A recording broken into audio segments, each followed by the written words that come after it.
A garotinha sabia que iria morrer. Outro? Meu Deus. Tá, vamos ver esse aqui. Olá, Ana, sua linda. Tudo bem com vocês? Tudo jóia. Hoje trago mais um relato ao canal. Eu achei muito interessante e um tanto triste. Os nomes estão trocados. Esse relato foi contado por uma colega da minha mãe, que vou chamar aqui de Maria. Ela contou que tinha 4 irmãos, só que 2 acabaram falecendo enquanto ainda crianças. A sua primeira irmã, Nina, quando tinha 4 anos, estava sofrendo com lombrigas, pois comia muitas coisas sujas do chão e até mesmo cabeça de fósforo queimado. Isso é falta de vitamina, né? Alguma coisa assim específica. Bom, naquela época as pessoas eram cuidadas em casa, pois não havia médicos por perto da região que moravam.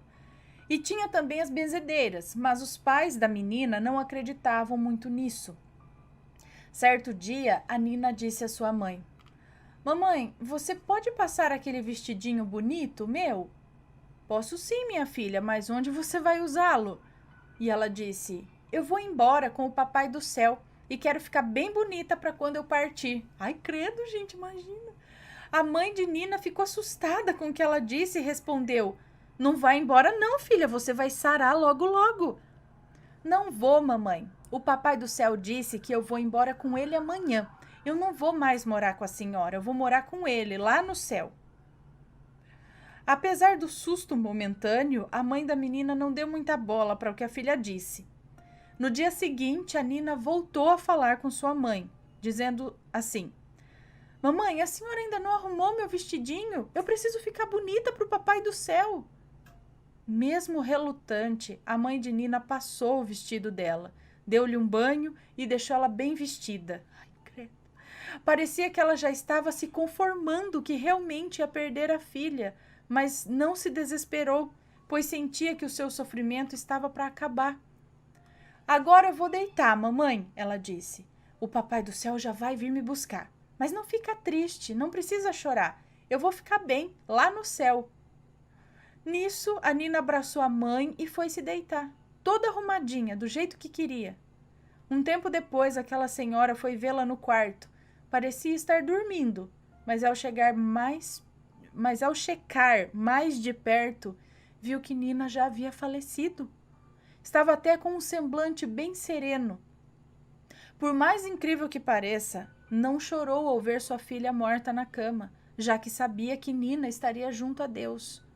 Não havia caixões naquela época, então a criança foi enrolada numa mortalha branca no dia do seu enterro.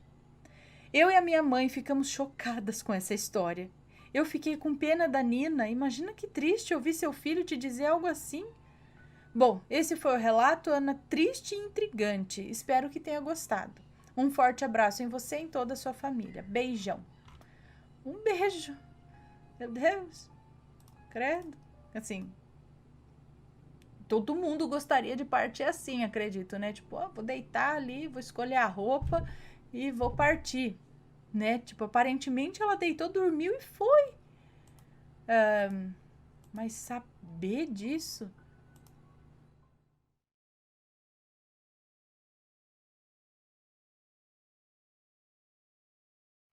Tá, vamos ler isso daqui, ó. Seguindo a ordem aqui dos pedidos. Deus realmente atendeu o pedido da minha avó. Oi, Ana, pode ler tranquila, pois não haverá nomes. Eu me chamo Fulana, tenho atualmente 23 anos e isso aconteceu comigo quando eu tinha 17 anos.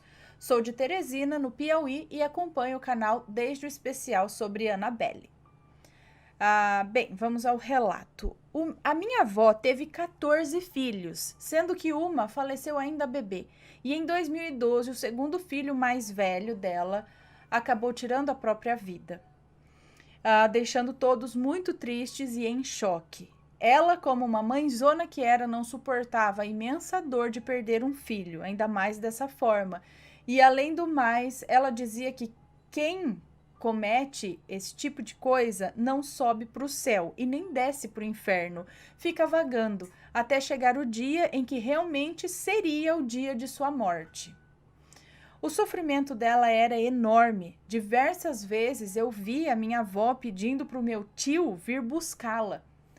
No mês de outubro de 2013, descobri que eu estava grávida. Sim, eu engravidei com 17 anos. Foi a maior confusão por conta da minha idade e tal, mas minha avó sempre me apoiando. No dia 1º de novembro, fomos para a casa dela, que fica em um município chamado Tal, e foi tudo muito normal. No dia 2 de novembro, feriado do Dia de Finados, fomos ao cemitério, como sempre fazíamos como bons católicos. E acendemos velas, rezamos para as almas de nossos entes queridos e tudo mais. Mas quando chegamos no túmulo do meu tio, eu lembro de ver a minha avó fazer o seguinte pedido: Meu Deus, me leve para cuidar do meu filho, eu não aguento mais essa dor.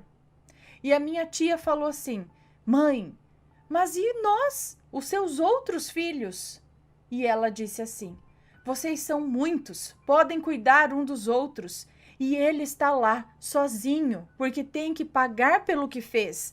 E eu, estando lá com ele, posso cuidar tanto dele como de vocês. E estando aqui, eu só cuido de vocês, mas não cuido dele. Olha só, gente. Depois disso, fomos embora.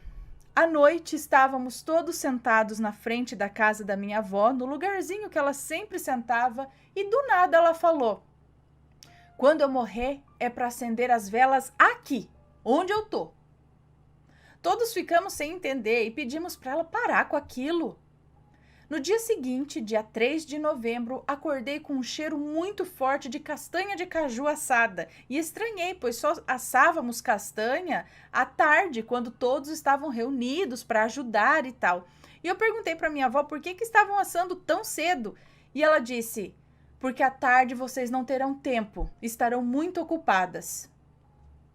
Fiquei curiosa e perguntei com o que estaríamos tão ocupadas e ela não me respondeu.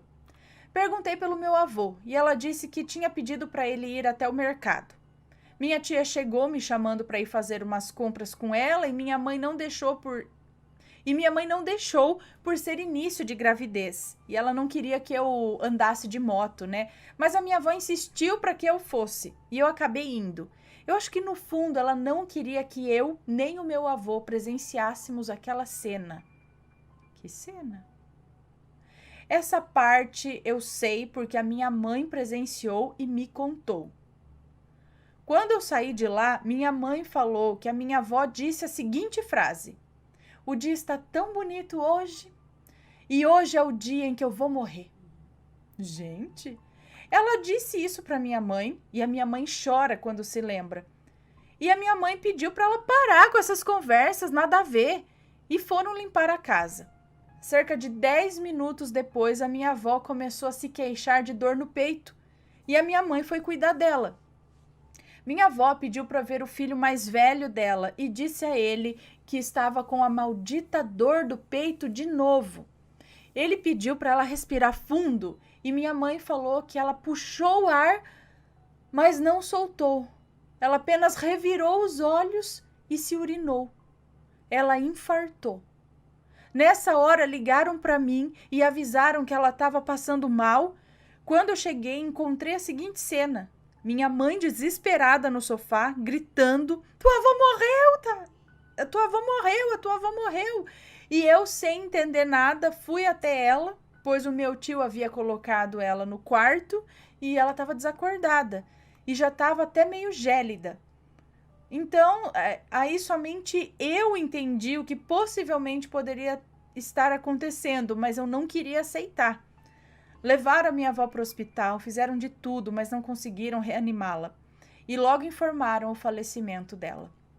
Eu era a primeira neta mulher dela. Tinha e tenho uma ligação muito forte, tanto que quase perdi o meu filho por conta dessa notícia. Minha avó era nova, saudável. Eu não aceitava a morte dela. Para falar a verdade, eu não aceito até hoje. Eu cantava na igreja na época e ela nunca teve a chance de me ver cantar na igreja. E eu procurei forças onde não havia e cantei. Na verdade, tentei cantar no seu velório. Quando terminei, parecia que ela estava rindo para mim. Até hoje, às vezes, me pego querendo ligar para ela. Aí eu me lembro que ela já não tá mais aqui. Nós também, com a minha avó. Às vezes falava, vou perguntar pra avó tal coisa. Eu falei, ixi, não dá. E ela está sempre comigo, eu sei, eu sinto. Sinto muito a falta dela e por sermos tão ligadas, tive e tenho situações sobrenaturais com ela até hoje. Mas isso fica para um outro relato. Eu queria ter contado com mais detalhes, mas aí ficaria muito longo e é dolorido lembrar de tudo isso. Ana, um beijo para você, para o Matheus, para P, para o Vitório. Sou muito fã do canal e não perco um vídeo. Espero que tenha gostado do relato. Um beijo para você, muito obrigada.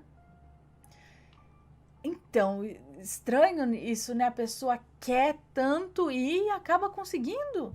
Eu achei que ela ia, né? Mas não, ela de forma natural, assim.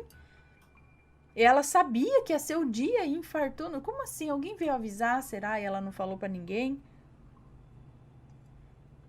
Gente, pois é. Fica nessa, né? Tipo, o filho se foi, mas tantos aqui também, né? Fica aquela coisa. E ela falou, de lá eu cuido de todo mundo. É duro perder um filho. E aí, assombrados, tudo bem? Eu tô passando aqui para deixar um recado com vocês de que a caixa assombrada do mês de dezembro já está disponível na loja e a caixa Varginha. Como vocês podem ver, ainda não tá bem legal para gravar os relatos, mas logo logo eu volto. Mas eu quero mostrar para vocês alguns dos itens que vem na caixa Varginha no mês de dezembro. O primeiro é este lindo, essa linda réplica, né, do ET de Varginha. É numerado e exclusivo também. Muito lindo, pintura muito 10. Olha aqui, você vai receber esta estatueta, também um negócio de pendurar coisa aqui, ó, pendurar guardanapo, pendurar ó, o que você quiser aqui, ó. Você fixa na parede e você tem o ET de Varginha para pendurar suas coisinhas. Sim, olha aqui este. E também uma camiseta, igual eu tô vestindo aqui, ó, com a data aqui do acontecido, do avistamento do ET em Varginha, 20 de janeiro de 1996. Quem aí já era nascido? Aqui, ó. E brilha no escuro também, viu? Então você vai receber essa camiseta, vai receber a estatueta, vai receber um gancho, né? Gancho aqui para você pendurar suas coisinhas, ó. E mais coisas, é claro, tem a receita, vai ter uma coisinha gostosa para comer, né? Sempre vai uma coisinha de comer. Então, garanta a sua caixa, ok? Você pode comprar de forma avulsa ou assinar. Você tem até dia 10 para assinar, ok? Clica no link aqui e garante a sua caixa Varginha, beleza?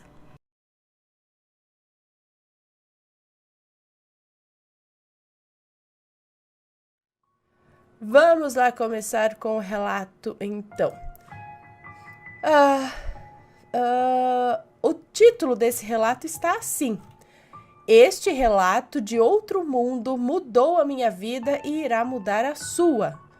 Vamos ver do que se trata, então. Oi, Ana, acompanho todos os seus relatos e adoro. Segue a minha contribuição com o meu super relato. Agradeço... Tá, vou ver se dá tempo de eu avisar, enfim. Bom, segue um relato de testemunho vivido por mim. Era a década de 70. É um moço, tá? É um fulano.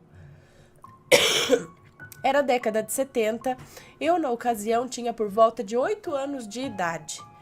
Próximo à minha casa, havia iniciado uma grande obra para a construção de um grande conjunto de prédios, que seria o primeiro conjunto em condomínio fechado de São Paulo. Nos dias de hoje, bastante conhecido na região sul de São Paulo, o Portal do Morumbi. A obra iniciava em meio a uma região totalmente tomada por mata e poucas ruas de terra. Não havia nada no local, além de muita mata e uma antiga casa de fazenda muito linda, uma antiga casa de fazenda muito linda que se erguia em meio à mata, que logo seria derrubada para dar local à grande obra. No local foi erguido um grande alojamento para acomodar os mais de 1.000 peões que ali iriam trabalhar na obra. O alojamento se assemelhava a um forte Apache, com um muro de madeira alto e internamente diversos prédios de 2 andares também em madeira. Era uma cidade erguida em meio ao nada, apenas mato para todos os lados. Década de 70. Bom, meus pais na época viram ali uma forma de buscar um complemento de renda junto àquele enorme alojamento de funcionários. Como não havia nada na região, montamos ali uma barraca que começamos vendendo apenas cafezinho e bolo e em pouco tempo a nossa barraca crescia e já oferecíamos almoço e janta, além de lanches, etc. Os funcionários que ali transitavam tinham apenas uma cantina. Os funcionários que ali transitavam tinham apenas uma cantina oferecida pela empresa, que diziam não ser das melhores. Vou prestar aqui uma rápida homenagem, lembrando aqui os funcionários que encontraram ali um triste fim. A obra funcionava 24 horas por dia, sem parar. Sempre havia peões saindo e entrando do imenso canteiro de obras. Agora vou relatar algo que se perdeu com a história. Ali, muitos dos trabalhadores tinham presente vários de seus parentes, irmãos, tios, primos, sobrinhos, que vieram de terras distantes para também buscar ali um meio de ganhar a vida. Além também de que, naquela época, a amizade entre as pessoas tinha um nível mais profundo. A obra seguia a noite adentro, e vez ou outra acabava a luz. A obra não dispunha de gerador, e assim a completa escuridão por todo o enorme canteiro de obras tomava neste momento tomava total escuridão e silêncio sobre todos. Sempre que isso ocorria, por toda a obra e alojamento,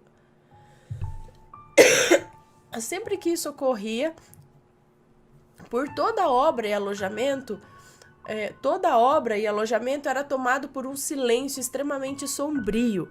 Aqueles que caminhavam paravam de andar. Todos que nos cercavam próximo à nossa barraca e pelo alojamento paravam em total silêncio. Alguns rezavam, outros apenas olhavam para o escuro em direção à grande obra com fúnebre expectativa. E para a tristeza de todos, era comum nesses momentos se ouvir um grito de alguém que caía de algum andaime, e o grito longo era silenciado de súbito junto ao som de algum tipo de impacto. Credo! Não se ouvia falar em normas de segurança naquela época, e muitos quebraram o silêncio da escuridão naquela grande obra com seu último grito pela vida.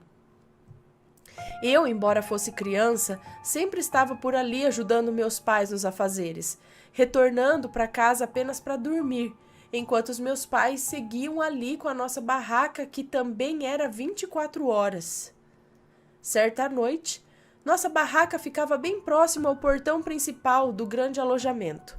Toda aquela região, durante as noites, tinham quebrada a total escuridão apenas pelas luzes distribuídas pelo alojamento e pela obra, que ficavam 150 metros do alojamento. Frente ao alojamento, seguia uma comprida avenida de terra, que seguia distante, cruzando com outras ruas de terra em igual escuridão. Certa noite estava eu ali trabalhando com os meus pais e ocasionalmente tinha a companhia de um primo meu que era uns 4 anos mais velho que eu. Estávamos ali próximos à barraca quando nossa atenção foi chamada pela pequena luz de uma vela, que se revelava a uns 800 metros de distância, bem ao meio daquela avenida que seguia pela frente dos alojamentos.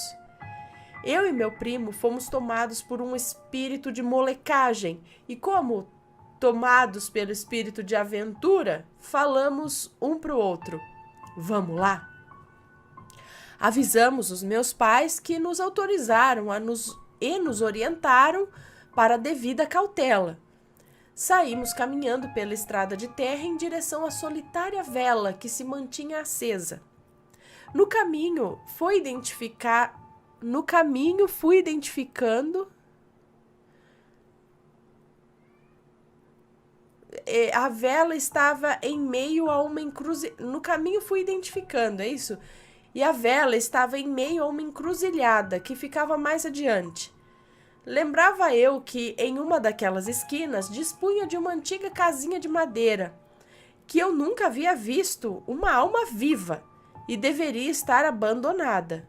Fomos nos aproximando e quando estávamos a uns 100 metros de distância, comecei a perceber que a solitária vela iluminava toda a grande encruzilhada.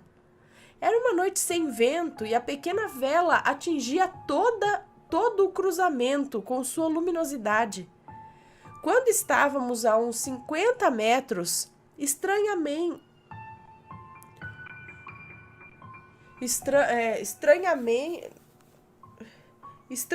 sei lá, que de forma simultânea, do mato que tomava as esquinas mais próximas a nós, saiu de um lado da rua um grande cachorro todo preto, e em exato momento da outra esquina saía um outro grande cachorro todo preto. Nesse momento, eu e meu primo paramos com a nossa caminhada e observamos o movimento daqueles cães.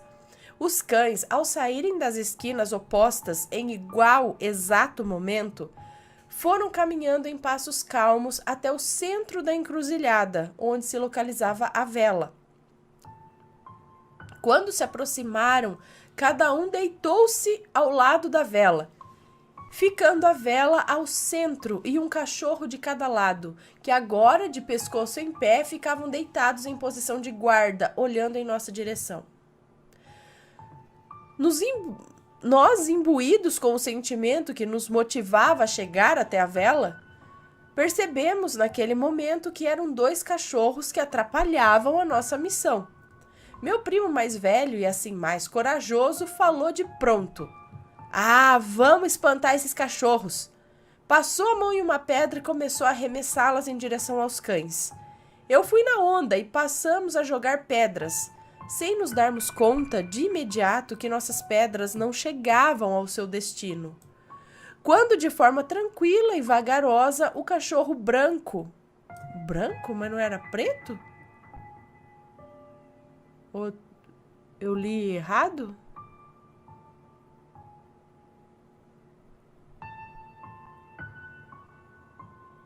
Eu li errado. Peraí. Então, um cachorro preto se levantou de uma esquina e da outra esquina saiu um grande cachorro branco. Então, saiu um cachorro preto e um cachorro branco ao mesmo tempo e deitaram ali. Então, beleza. Quando, de forma tranquila e vagarosa, o cachorro branco se levantou e começou a passar por trás da vela. O preto seguia parado nos observando, mas o branco, em seu lento movimento, ao passar por trás da vela, foi desaparecendo aos poucos, como se seu corpo fosse sumindo, entrando por uma porta invisível que estava atrás da vela, até que sumiu por completo, o grande cachorro branco. O fato se desenrolou de uma forma tal e claro que em nenhum momento eu e meu primo trocamos palavras, em nenhum momento trocamos palavras, apenas saímos os 2 correndo em disparada, pois ambos, sem trocar palavras, havíamos testemunhado a mesma visão. Ao chegarmos de volta à nossa barraca junto aos nossos pais e os peões que estavam por ali, relatamos o susto, o medo ocorrido. Um bando de peão se interessou por nossa história e se prontificaram a voltar lá comigo e com meu primo. Quando juntamos a turma e nos direcionamos em caminhada para retornarmos ao local, já percebemos de pronto que a vela havia se apagado e a encruzilhada estava de volta no escuro. Ainda assim, fomos em turma em caminhada ao local do ocorrido. Quando chegamos, enfim, me deparei com o que havia ali. Antes, preciso informar que tive criação espírita ao longo de toda a minha vida e nunca ouvi falar em trabalho ou despacho similar. Ali, naquela encruzilhada, havia apenas uma vela branca, que ainda estava na metade de seu corpo, uma pedra arredondada, tipo pedra de rio, e uma forquilha que se encostava na pedra. Nada mais. Foi um susto, mas que em muito me ajudou na vida, pois sou uma pessoa muito inteligente e exímio questionador. Por fim, este ocorrido ainda permite os meus questionamentos pós-vida, mas nunca poderia negar a mim mesmo que nada há do outro lado da vida. Assim, amigos ateus, desdigam de tudo, questionem até criar calo no assunto pós-vida, mas se preparem. Tem algo estranho que nos espera depois da vida. Se preparem. Este é o meu relato. Obrigado. Um beijo para você. Muito obrigada. Mas será que tinha alguma coisa a ver com as mortes que ocorreram ali? O que será? Um cachorro branco e um preto que sumiram no portal ali daquela vela? O que era aquela vela? Era uma encruzilhada? Apenas uma pedra e uma forquilha. E a vela? Vai saber, gente do céu. Triste, né?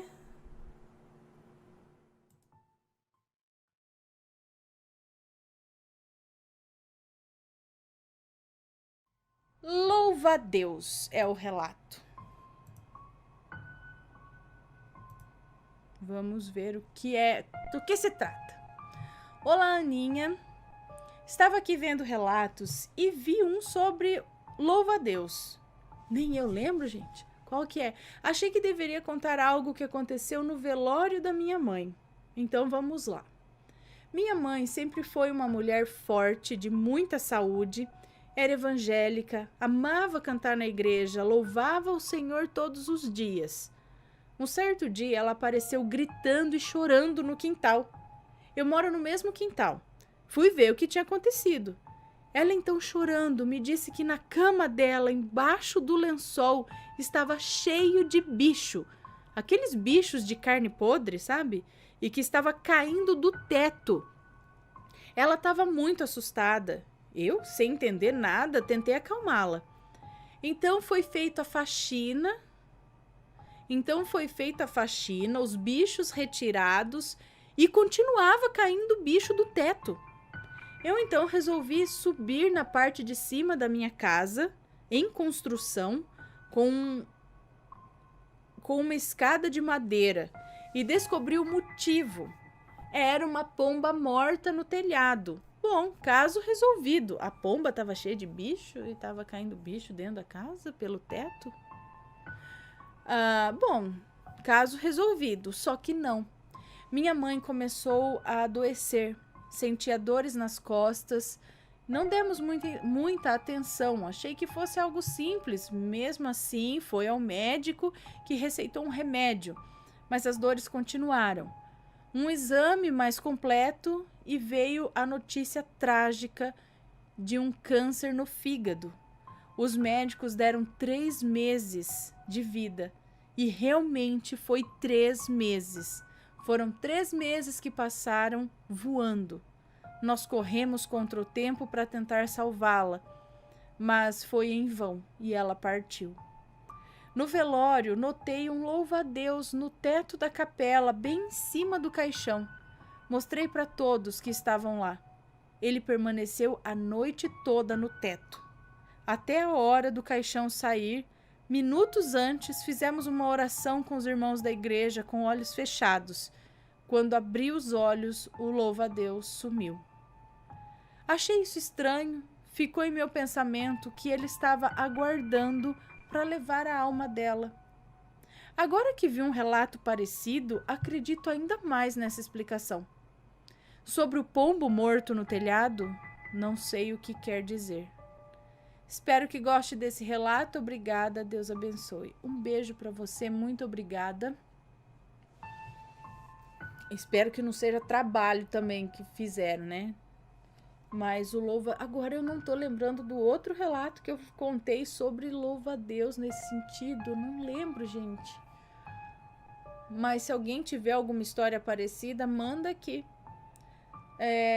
Talvez apareçam em formas de diversos animais, insetos, borboleta. Quando vê uma borboleta assim, às vezes senta na gente, não sei. Às vezes cada um traz um significado ou cada um significa alguma coisa para cada um, entendeu? Para você aquilo tem um significado, para ele uma outra coisa, e você entenda. Talvez o recado é para você, e aí você vai entender e vai perceber aquilo de alguma forma ali no seu inconsciente, sei lá, você sabe. Parece ridículo. É só uma borboleta que veio e sentou em você, algo assim. Mas no fundo ali você sabe que aquele foi um recado de alguém. Entendeu o que eu quero dizer? Mais ou menos isso.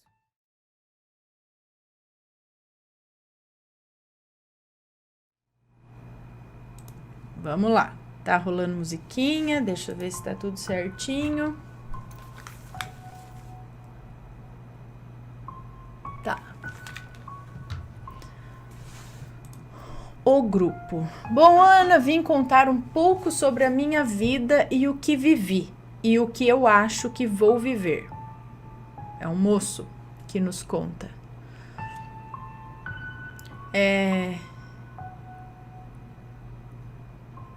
Eu vou dividir em 2 relatos. Espero que você conte algum especial ou ao vivo. Tá, 2 relatos. É 2 em 1, tá? Tem a ver um com o outro. Os nomes dos envolvidos já foram trocados. Relato 1. O pior estudante de magia. Olá, Ana, sou fulano e tudo começou após o meu final do ensino médio em 2016. Eu e meus melhores amigos, Matheus e Paulo, como todo adolescente, começamos a planejar a vida, que tipo de faculdade, etc. Minha família não era rica e nem pobre, era meio termo. Nunca faltou nada em casa, mas meus pais não tinham dinheiro para uma faculdade particular boa. Então começamos a estudar para o Enem. Passei o ano, isso em 2016. Então é novo, isso é novo. Começamos a estudar para o Enem. Passei o ano inteiro estudando, já imaginando como seria a minha vida, fazendo novas amizades, namoros, tipos de festas que eu iria. Quando saiu a minha nota, eu levei um tombo da vida.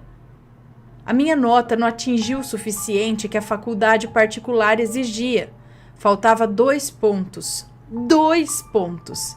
Meus amigos também não atingiram a nota. Matheus faltou 11 pontos. Paulo faltou 6 pontos. Bom, como era a nossa primeira vez, começamos os estudos. Eu entrei para diversos cursos, uns caros e longe. Tá. Então, bom, como era a nossa era a primeira vez, é isso, no Enem? Seria isso? Começamos a estudar. Agora vamos estudar, né? Entrei em diversos cursos, uns caros e longe, porque eram 3 ônibus de ida e volta, e isso pegou meu tempo todo. Eu não saía e cada vez mais ficava longe dos meus amigos. Eu só vivia para a prova do Enem. Quando chegou no dia, fui confiante.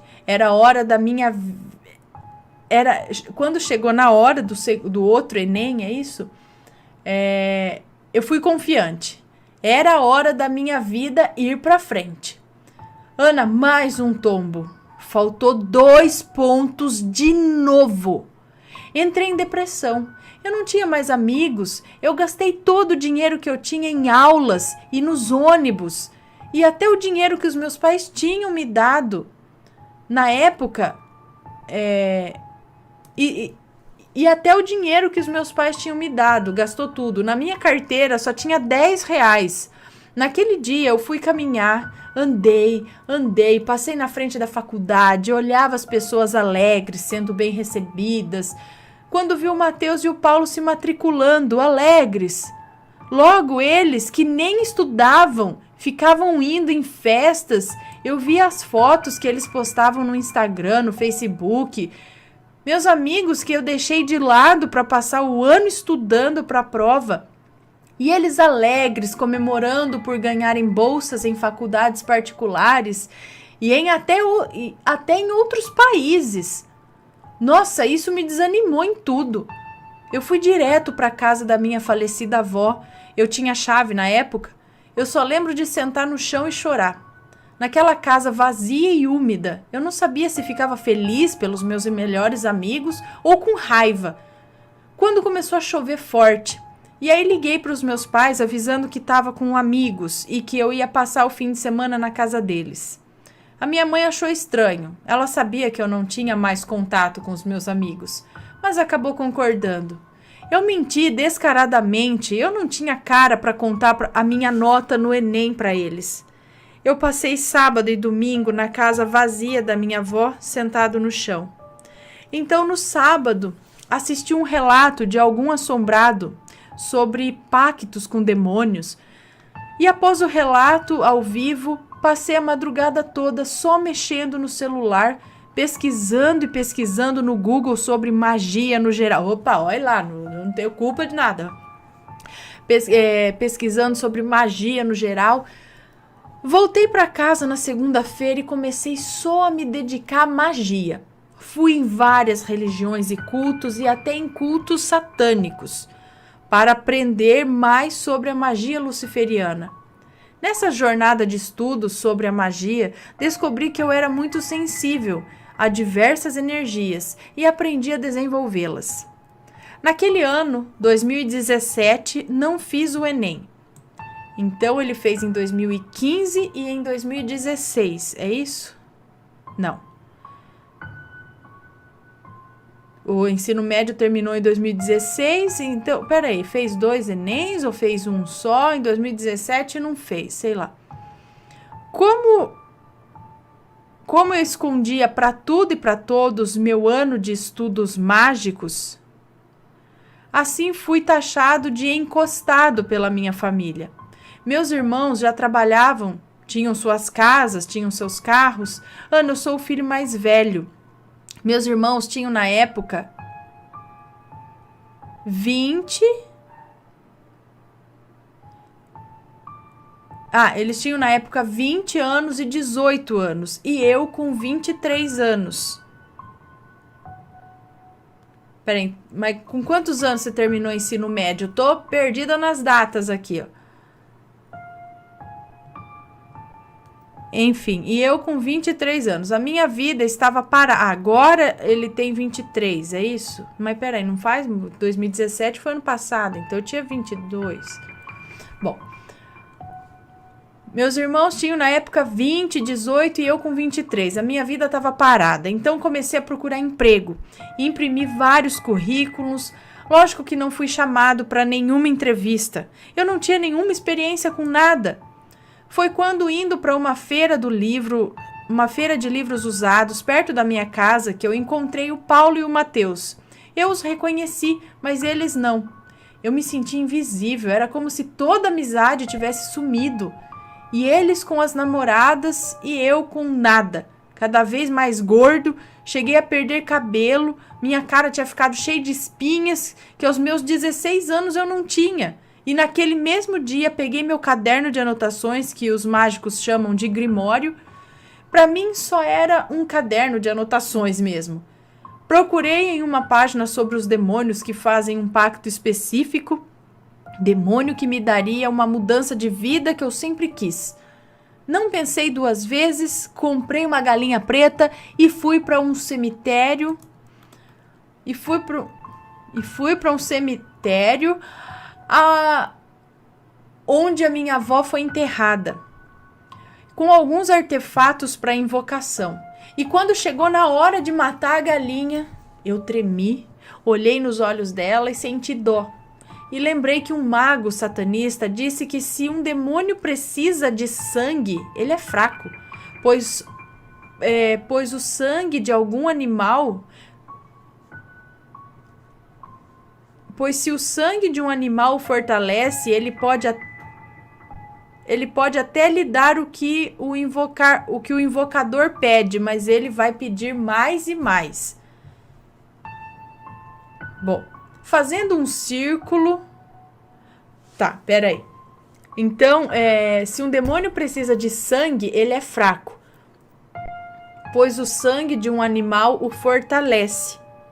Ele é fraco, e aí ele precisa do sangue do animal para fortalecê-lo. E ele pode até te dar o que a pessoa que o invoca, que o evoca, sei lá, pede. Mas aí ele vai pedir mais e mais, cada vez mais. Ele vai querer sempre mais, e isso se torna um círculo vicioso. Bom, resumindo, voltei para casa com uma galinha de estimação. Mas eu estava leve, sem raiva ou tristeza, eu só estava leve. Agora, o segundo relato. O grupo. Por isso que o primeiro é o pior estudante de magia.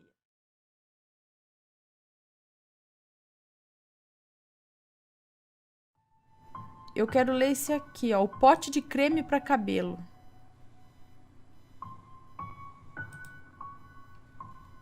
É curtinho, ó lá. Olá, Matheus e Ana, tudo bem? É uma moça que nos conta. Pode falar meu nome, não tem problema. Aliás, não.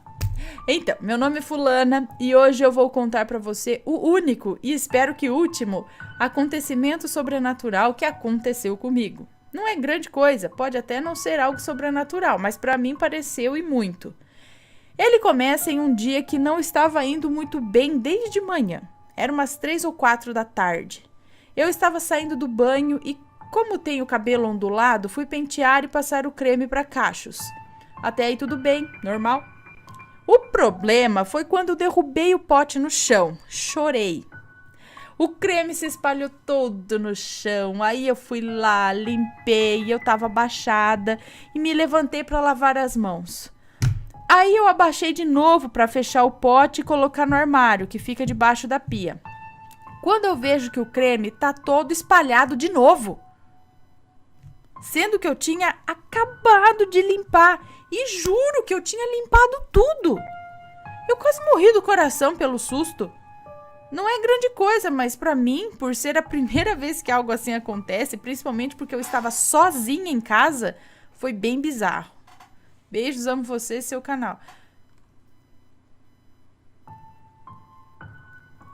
Não sei como explicar. Se você não tem explicação, eu que não tava lá, não vou explicar, né? Lógico que eu vou falar pra você pensar, não tinha nada perto que escorreu depois, mas eu sei como que é creme de cabelo. Ele não é igual água que você limpa aqui e de repente escorre de novo, sabe? É creme, caiu ali, limpou ali, acabou, não é? E aí só o tempo de você guardar o pote ali em cima e abaixar de novo, sei lá, tirar e abaixar de novo e tá tudo sujo? Loucura, hein? Legal.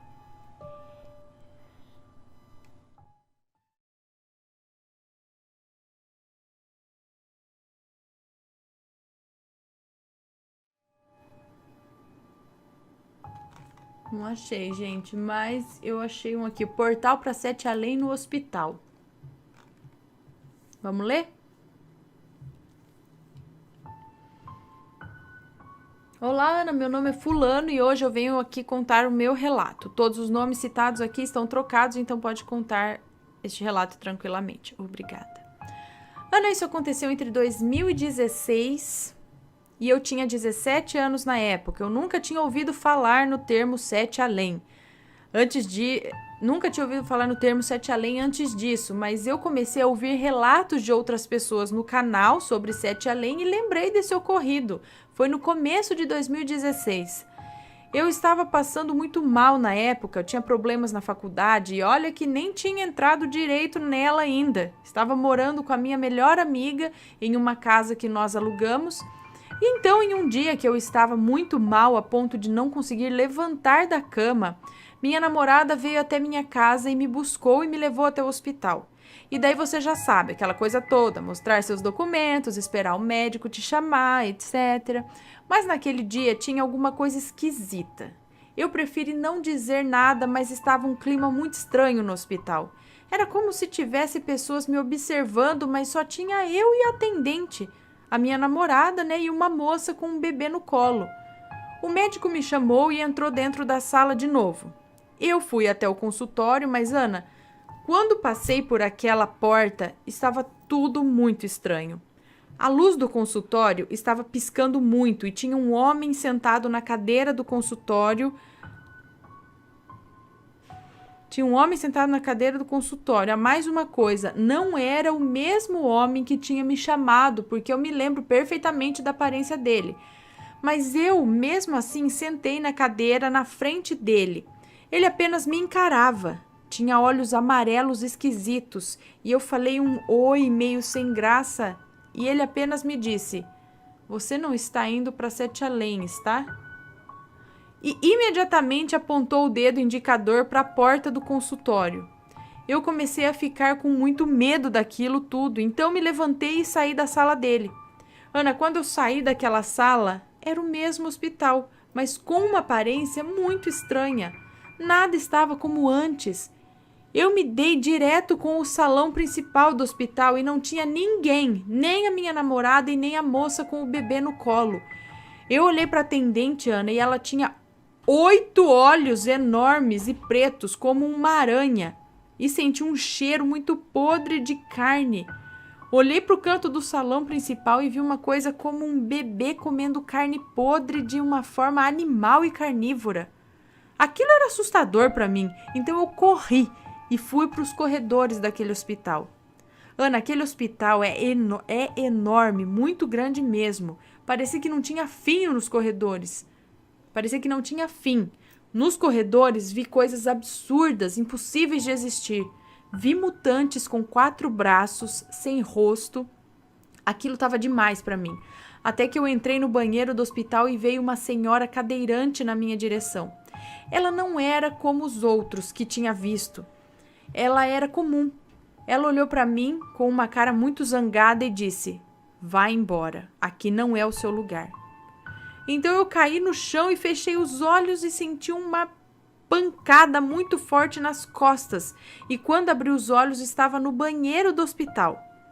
De acordo com a minha namorada, ela disse que não me viu hora nenhuma saindo do consultório do doutor, mas que teve uma sensação de que algo iria acontecer.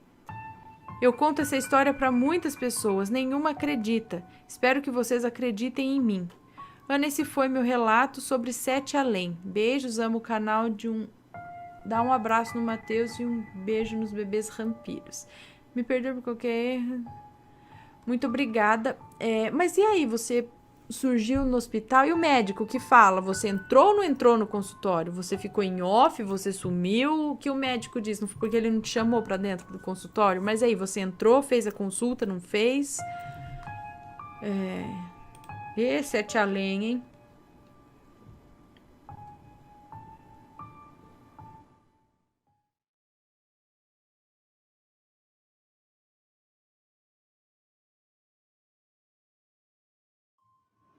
Chinelada na madrugada e outros relatos. Chinelada na madrugada? Dura então a chinelada de madrugada. Que situação. Oi, Ana, escuto todos os dias os relatos, mas pela manhã só. Senão eu não durmo. Eu costumo ver durante o trabalho junto com a fulana que é viciada e adora o assunto também. Manda beijos pra gente. Os relatos estão em anexo, não possuem nomes. Obrigada. Então, na verdade, tem 3 relatos aqui. Mas deve ser tudo... Mas é curto, tá? Oi, Ana, tudo bom? Tudo jóia. Mandei o relato da chinelada há algumas semanas, mas ainda não foi lido. Lembrei de mais alguns que se passavam na antiga fazenda da minha avó, no interior do Piauí, e resolvi reenviar. Em uma daquelas fazendas remanescentes da época da escravidão, que ainda possuía as instalações originais de paiol, senzala, casa grande, capela, engenho e as casinhas dos agregados espalhados por toda a propriedade, que era como eram chamadas as pessoas que moravam na propriedade e exerciam funções lá. Não eram os colonos? Minha avó falava nos colonos, os colonos das colônias. As colônias. Colônia, colonos, não sei, agregados, talvez fosse a mesma coisa. Vamos lá. Os relatos não possuem nomes, ok? Ok. Relato 1. Essa é daquelas histórias de interior que não se sabe bem a origem e se espalham pelo boca a boca. Quem me contou foi a minha tia, que ouviu durante a infância quando ia passar temporada de férias nessa fazenda. Existe um costume que, durante um enterro, se você pegar um punhado de terra e jogar na cova, fazendo um pedido, ele se realiza. Que macabro! Conta-se que uma garota foi jogar essa porção de terra com o pé e o chinelo dela caiu na cova. E ela pediu aos coveiros para pegarem para ela, mas eles disseram que não iriam se dar o trabalho e deixaram para lá. Ela voltou para casa e nas madrugadas que se seguiram, a menina acordava com chineladas que ela não sabia de onde vinham. Só sentia pancada. Só parou quando ela implorou aos coveiros para desenterrarem e pegarem o chinelo perdido. Eu, hein? Ih, não... Relato 2. Minha avó, sempre acompanhada do meu avô e às vezes de alguns filhos, passavam fins de semana alternados ou feriados lá. Por mais de uma vez durante a madrugada, o meu avô era acordado pelo som de vários cavalos e carroças, chegando pela estradinha interna que dava acesso à casa, cada vez mais alto, à medida que parecia se aproximar da entrada. Então fazia o som de que estavam parando e descendo dos animais. Daí o som de botas subindo pela escada de madeira que dava acesso à varanda e andando para lá e para cá nessa área. Meu avô contava que abria de supetão a janela do quarto que ele estava, que dava para essa varanda, e não via nada. As minhas tias e a minha mãe também ouviam às vezes, mas a minha avó, católica fervorosa, desconversa. Relato 3. A mais danadinha dos filhos, minha mãe, acordava de madrugada com o som de passos dentro da casa, que ela chamava de passos no mel, porque soavam pesados e pegajosos nas tábuas de madeira que serviam de piso para toda a construção. Ela então levantava, pegava uma lamparina e ia caçar fantasmas sozinha no meio da madrugada. Bem, ela me disse que nunca viu nada lá, mas achava bem divertido. Meu Deus, essa é corajosa. Escutar essas coisas, catar a lamparina e sair sozinha no meio da madrugada pela casa escura com a lamparina, depois de escutar passos e não ver nada. E achar legal. Ai, que legal, não tem nada. Muito bom, muito bem, faz parte da minha equipe de caça-fantasmas, tá? Sua mãe. Bem, Ana, isso é o que consegui lembrar e reunir para te contar, pois a minha avó, que está viva, tem Alzheimer, e mesmo que não tivesse, ela não gosta do assunto. Meu avô e a minha mãe já são falecidos. Ah, sinto muito. E os meus tios eram muito novos na época e lembram de pouca coisa. Beijos para você, para o Matheus e para os bebês. Um beijo, muito obrigada por contar os seus relatos, né? De sua mãe, de sua avó.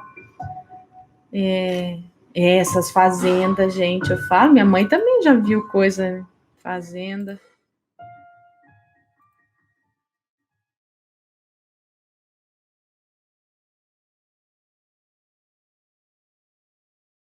Deixa eu ver, a promessa salvou meu irmão. A Casa Amarela. Tinha uma pizzaria lá em Santo André que chamava Casa Amarela. Verdade. Vira e mexe, a gente ia lá. Acho que ficava perto do parque do Duque de Caxias? Não, eu não sei onde, não lembro, mas era Casa Amarela, acho que é isso mesmo o nome da pizzaria. Era lá, gostoso. Vamos lá. A Casa Amarela, mas esse aqui não é outra coisa. Olá, Ana, me chamo Fulano e moro numa cidadezinha no interior do Ceará. Cujo nome... Posso falar? Ninguém está falando nada. Então, numa cidadezinha do Ceará, cujo nome é Brejo Santo, local onde ocorreram os relatos. Eu tenho que confessar, desde pequeno eu sempre tive esse lado sensitivo para o sobrenatural. E eu consigo sentir quando há uma presença ao redor, seja ela ruim ou não. Eu também consigo ver a energia de uma pessoa, se está boa ou ruim. Bom, eu morava numa casa amarela, bem espaçosa, muito grande, quase que a maior do quarteirão.